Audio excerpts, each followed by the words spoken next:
வணக்கம். குப்பையில் கோடிகளை சுருட்டும் திருவேற்காடு நகராட்சி. திருவள்ளூர் மாவட்டத்தின் பெரிய நகராட்சி திருவேற்காடு நகராட்சி.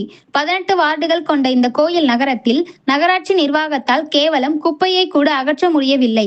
ஆனால் குப்பை அள்ளுகிறோம் என்ற பெயரில் வருடத்திற்கு வெட்கமே இல்லாமல் சுமார் 7 கோடிக்கு மேல் ஸ்வாகா செய்கிற வேலை மட்டும் வெகுஜோராக நடப்பதாக கவுன்சிலர்களை குற்றம் சாட்டுகிறார்கள். பல டன்கள் குப்பை அகற்றப்படாமல் பல வார்டுகளில் தேங்கி போவதாக குற்றம் சாட்டுகிறார்கள் நகரவாசிகள், கவுன்சிலர்கள்.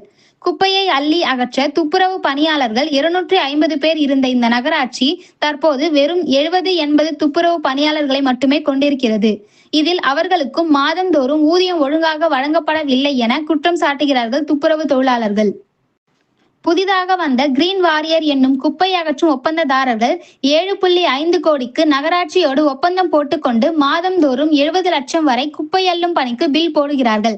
ஆனால் இந்த பணி 20% கூட நடக்கவில்லை என்கிறார்கள் கவுன்சிலர்கள்.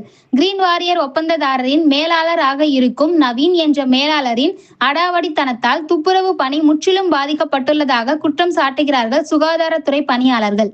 துப்புரவு பணிக்கு என வாங்கப்பட்ட பேட்டரி வாகனங்கள் 252 தற்போது ஒன்று கூட செயல்பாட்டில் இல்லை. சுமார் 54 லாரிகள் குப்பை அள்ளும் பணிக்கு இருக்க வேண்டிய நிலையில் வெறும் 20 லாரிகள் மட்டுமே பணியில் ஈடுபடுத்தப்பட்டுள்ளன. இதிலும் கொள்ளையில் பல லட்சங்களை சுருட்டுகிறார்கள்.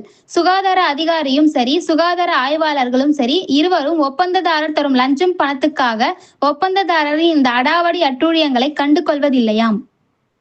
ஒப்பந்ததாரர் மாதம் பெறும் சுமார் 60 லட்சத்துக்கு பில் தொகைக்கு 25% பணத்தை சுமார் 20 லட்சம் வரை லஞ்சமாக அதிகாரிகள், அரசியல்வாதிகள், சேர்மன், மாவட்ட அமைச்சர் என பிரித்து கொடுப்பதால் நகராட்சி எக்கேடு கெட்டு போனாலும் பரவாயில்லை என லஞ்சமே லட்சியம் என்று செயல்படுகிறார்கள்.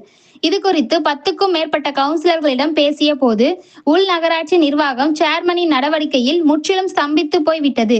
நகராட்சியின் அடிப்படை பணிகள் கூட முறையாக நடக்கவில்லை. மாதாந்திர கூட்டம், ஆய்வு என எதையும் கண்டு கொள்ளாத சேர்மன் மூர்த்தி நகராட்சி பகுதியில் தனி அலுவலகம் வைத்துக் கொண்டு ஒப்பந்ததாரர்கள், அதிகாரிகள், லஞ்சம் கொடுப்பவர்கள் அனைவரையும் அங்கு வைத்துதான் சந்திக்கிறார். ஆகவே நகராட்சி பணிகள் முற்றிலும் நின்று போய்விட்டது. குடிநீர் விநியோகம், தெருவிளக்கு, போர்வெல் பம்புகள் என எதற்கும் ஒப்பந்ததாரர்கள் இல்லை.